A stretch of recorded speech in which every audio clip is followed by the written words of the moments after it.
While she's tied or leads all of them, she didn't do any better than 51% against anybody. The Republican that runs best against her, Kentucky Senator Rand Paul. And that's our second key takeaway. The first-term Kentucky senator right now is the closest thing Republicans have to a 2016 frontrunner.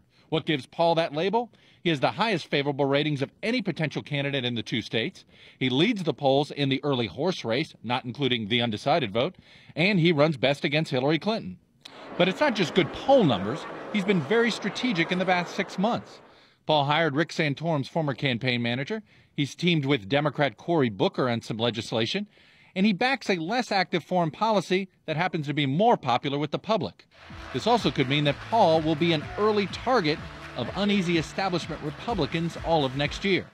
And that brings us to our third takeaway. Jason Riley, I want to pick up on Chuck's point about Rand Paul. Does he look like a Republican frontrunner this far out? And if he does, he represents the libertarian wing of the Republican Party on foreign policy, on such a big foreign policy week. You were just saying how striking that is to you. It is striking, particularly his views on foreign policy.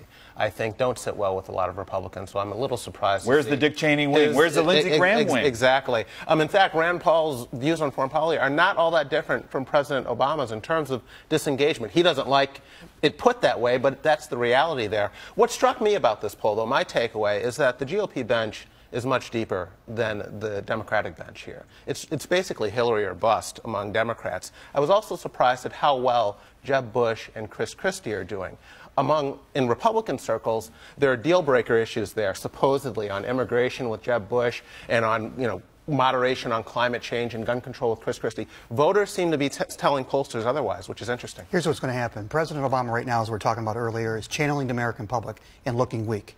Rand Paul is channeling the American public, even a big part of the Republican sentiment.